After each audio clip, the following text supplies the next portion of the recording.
होगा, यार मामा जी चले गए, मामा जी चले गए, मामा जी चले गए। मैंने कहा जब सबको इतना टेंशन है तो फिर मामा जी को भेजा किसने? आप देखो, मैं ज्यादा टेंशन की कोई बात नहीं करूंगा, राजनीति की मैं बात ही नहीं करता हूं। इसलिए नहीं करता हूं कि राजनीति विषय ही अलग है।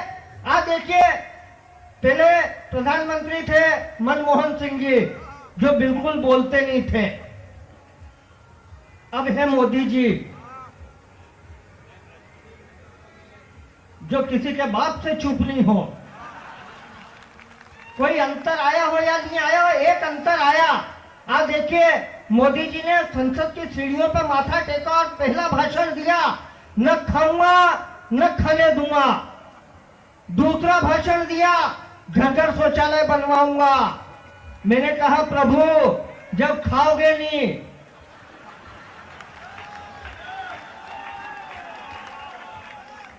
खाने नहीं दोगे, तो फिर शौचालय की जरूरत काहे के लिए है? अच्छा, बात यहां तक थी तो ठीक था। उधर राहुल गांधी कहते हैं कांग्रेस अध्यक्ष, कांग्रेस पार्टी नहीं एक सोच है। दूसरे दिन विद्या बालन टीवी पे आके कहती है जहां सोच है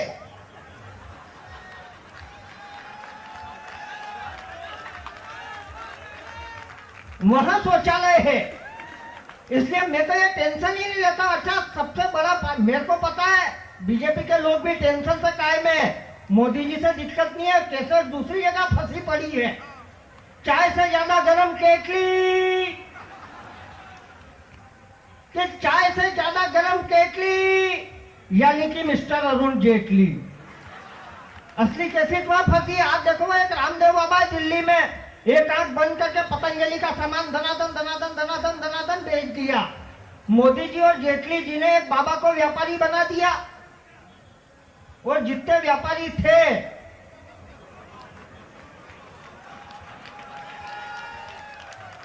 इनको जीएसटी के काम पे लगा दिया।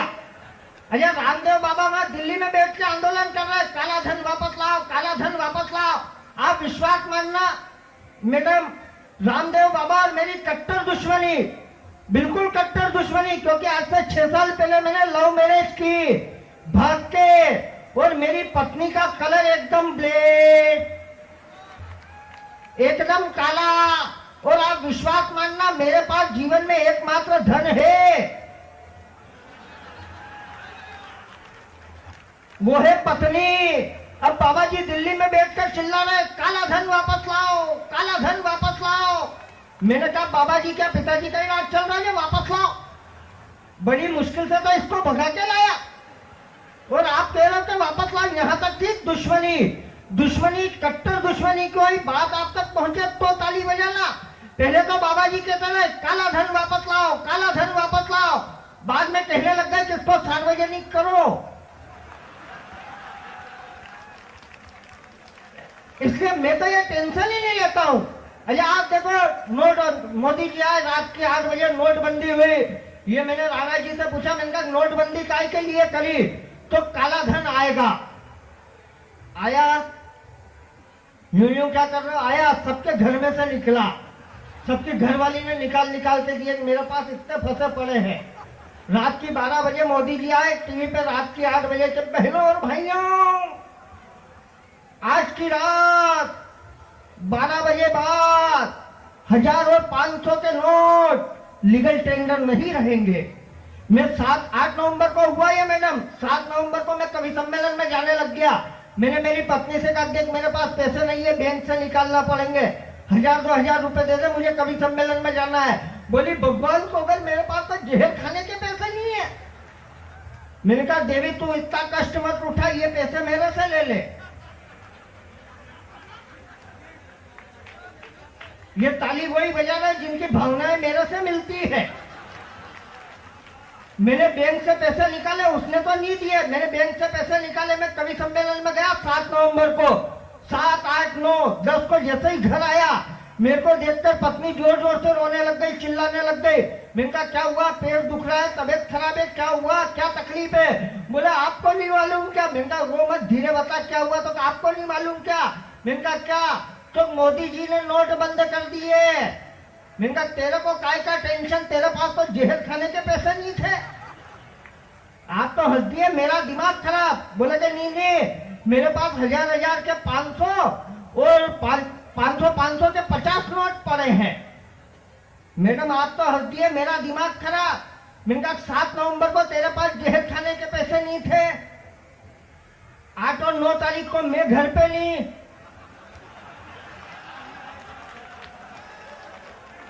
ताली बजा तो ढंग से बजा जरा। पैसे आए कहां से? बोले मेरे बाप ने दिए थे। मैंने कहा क्यों, तेरे बाप ने इतना पैसा तो शादी में भी खर्च नहीं करा। ये स्थिति है। लेकिन देखिए, हास्य व्यंग का कवि हूं मैं, मुझे संचालन करना है, लेकिन इन दिनों देश की स्थितियां कुछ और है। आप और हम जानते हैं। मैं 4 पंक्तियों से शुरू करता हूं। मैं जानता हूं कि मैं किस भूमि पर खड़ा हूं। अगर 4 पंक्तियां ठीक पढ़ दूं तो जरा कवि सम्मेलन को जीवंत बनाइएगा। मैं मध्य प्रदेश से आया हूं। अगर इस मिट्टी के बारे में ठीक कह दूं तो पूरे पांडाल में किसी के हाथ खामोश नहीं रहे कि मुंड कटे और रून लड़े इतिहास हमें बताता है, कि मुंड कटे और रून लड़े इतिहास हमें बताता है। अरे खुददारी से जीना केवल राजस्थान सिखाता है, कि खुददारी से जीना। अभी भी कुछ लोगों के हाथ खामोश है। एक कोशिश मैं करता हूं, मैं अपने स्वर को मुखर करता हूं, आप अपनी तालियों को मुखर कीजिएगा कि मुंड कटे और रून लड़े इतिहास हमें बताता है, खुददारी से जीना केवल राजस्थान सिखाता है। यहाँ राणा साहब देशभक्त चेतक की स्वामी भक्ति है। घास की रोटी खाकर भी हमें लड़ने की शक्ति है। हे राष्ट्र सुरक्षित, हे राष्ट्र सुरक्षित, जो भालों की नोकों से कहते हैं, इस मिट्टी के कंकड़ में राणा प्रताप दिखाई देते हैं, इस मिट्टी के कंकड़ में। और इन दिनों जिन लोगों ने सोचा कि हिंदुस्तान पर रोज रोज हमला कर देंगे, हमारा एक अभिनंदन गया जो पाकिस्तान में उसका विमान गिराने के बाद सकुशल लौट कर आया। पूरे देश ने जश्न मनाया। मैं 4 पंक्तियां पढ़ता हूं पहले क्रम पर कि क्यों उसे वापस करना पड़ा। अगर ठीक पढ़ दूं तो फिर आपकी तालियां उठे और इस कवि सम्मेलन को जीवंत करे। मैं पहला कवि आपकी अदालत में खड़ा करना चाहता हूं। क्यों वापस करना पड़ा पाकिस्तान को, अभिनंदन को अगर ठीक कह दूं तो आपकी तालियां मिले।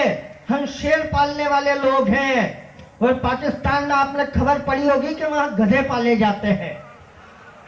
तो 4 पंक्तियां संभालिएगा और कवि सम्मेलन को शुरू कीजिएगा कि बारूद के ढेर पर बैठकर आग को संभालते भी कैसे। बस अब कवि सम्मेलन को कवि सम्मेलन बना दीजिएगा। क्यों छोड़ा अभिनंदन को पाकिस्तान ने, कि बारूद के ढेर पर बैठकर आग को संभालते भी कैसे, बिना छोड़े सर आई आफत को टालते भी कैसे। और पाकिस्तान के लोग तो गधे पालने में माहिर हैं, और गधे पालने वाले आखिर शेर को पालते भी कैसे। आपकी तालियां फिर भी कमजोर है। मैं और 4 पंक्तियां पढ़ता हूं। मैं आपकी परीक्षा नहीं ले रहा हूं, खुद की परीक्षा दे रहा हूं। 4 पंक्तियां और पढ़ता हूं कि क्यों छोड़ा और क्यों छोड़ना जरूरी था अभिनंदन को पाकिस्तान के लिए। कि पाकिस्तान तो जाहिल है, गवार है, पर बच्चा नहीं लगता, उसमें अकल तो है। अब सुनिएगा क्यों है अकल, कि पाकिस्तान तो जाहिल है, गवार है, पर बच्चा नहीं लगता। हमसे किसी तरह जीत जाएगा, तेरा ये सपना सच्चा नहीं लगता। और हम जानते थे तो अभिनंदन को 2 दिन में ही लौटा देगा, क्योंकि भिखारी के कटोरे में कोहिनूर अच्छा नहीं लगता। आप लाजवाब सुन रहे हैं। हमारे पास बड़े कवि हैं, हमारे पास समरजी और हाशिम फिरोजाबादी जी आने वाले हैं।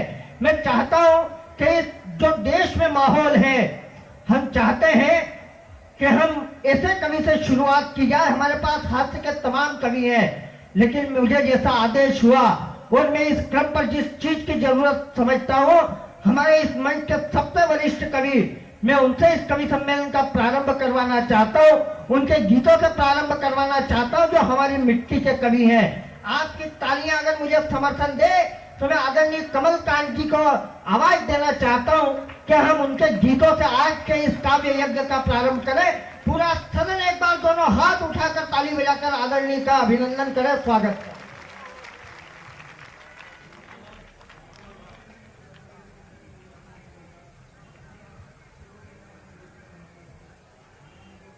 जोश, जज्बा और जुनून के इस अभिनंदनीय वातावरण में आज का ये कवि सम्मेलन आपकी विराट उपस्थिति से सचमुच सफलता की सीढ़ियां चढ़ता नजर आ रहा है।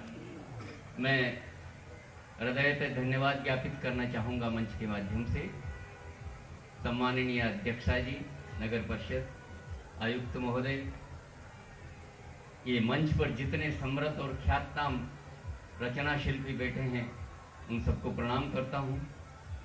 जितने पार्षद साहबान यहाँ पर बैठे हैं उनको अभिवादन। और ये यहाँ से जो वहाँ तक विराट भीड़ है, मैं एक निवेदन आप लोगों से करना चाहूँगा जितने यहाँ पर बैठे हैं। मैं कहना चाहूँगा कि जिस धरती पर आज आप कवि सम्मेलन पढ़ने आए हैं, वो धरती पर साहित्य का जो बीज बोने वाले हमारे पुरोधा हैं, आपने नाम सुना होगा। एक तो डॉक्टर जुगल किशोर सुरोलिया साहब, मैं मुझे पर याद करता हूँ, और एक स्वनाम धन्य कवि बंसी जी बेकारी, जिन्होंने इस मिट्टी को इतनी गरिमा की कि यहाँ का आज भी बच्चा बच्चा कविता के तेवर और अंदाज को समझता है।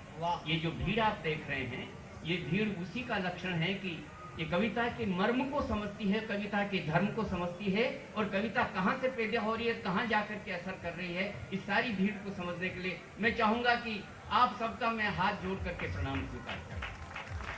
मित्रों, स्वतंत्रता के बाद में एक गीत की पंक्ति आप तक के कान भी पहुंची होगी। बहुत समय तक वो गीत चला और उस समय की गवर्नमेंट ने उसको प्रतिबंध भी कर दिया था। वहां से अपने गीत को प्रारंभ करना चाहूंगा। गीत की पंक्तियां थी, एक बात कहनी है मुझको देश के पहरेदारों से, संभल के रहना घर में छिपे हुए गद्दारों से। कवि सृष्टा होता है, युग दृष्टा होता है। मैं निवेदन ये करना चाहता हूँ, आज के 50 वर्ष पहले उस लिखने वाले कवि ने, मैं नहीं जानता, आज मेरे मस्तिष्क में आ नहीं रही, भरत व्यास थे या कवि प्रदीप थे या और कोई शायर थे, उन्होंने वो गीत लिखा। आज के 50 साल बाद पैदा होने वाली स्थितियों को अपने कविता के माध्यम से संसार के सामने प्रस्तुत किया कि संभल के रहना अपने घर में छिपे हुए। चीन और पाकिस्तान तो हमको नजर आ जाता है कि ये हमारे बहुत बड़े दुश्मन हैं और हर बार हमारे पीठ में खंजर झोंकते हैं, लेकिन जो हमारे घर आंगन में बैठ करके सांप की तरह से निरंतर हमको काटते हैं, उनके ध्यान, हमारा ध्यान जाना चाहिए। मैं निवेदन सुनेगा अपने गीत के माध्यम से। और फिर एक बात मैं और निवेदन आप तक पहुंचाना चाहूंगा। अभी कह रहे थे अतुल बाबू कि मेवाड़ की धरती नहीं, ये राजस्थान की धरती, और फिर मेवाड़ की परंपरा तो विशेष होती है। मित्रों, यहाँ का कण कण आतिथ्य सत्कार के लिए अभिभूत हो जाता है। और आज की स्थिति को भी देखिएगा। मैं वरिष्ठ हूं इस वजह से नहीं, लेकिन ये जितने हमारे यहाँ पर कवि बैठे हैं स्वनाम धन्य, ये अश्वत्थ हैं साहित्य के, और अवश्य अश्वत्थ में तो भगवान विष्णु का वास होता है। लेकिन परंपरा देखिए, परंपरा देखिए कि इस धरती का एक छोटा सा तुलसी का क्षुप इनके बीच में अगवानी के लिए उपस्थित हुआ। कविता पढ़ता हूं, मेरे गीत का एक छोटा सा एक दो बंद आप तक पहुंचाना चाहूंगा। स्वागत है। 2-4 पंक्तियों के माध्यम से मैं आपसे जोड़ूं और उसके बाद कविता का एक दो स्वागत। मुट्ठी भर लोग अब चिराग बुझाकर अंधेरे में चलने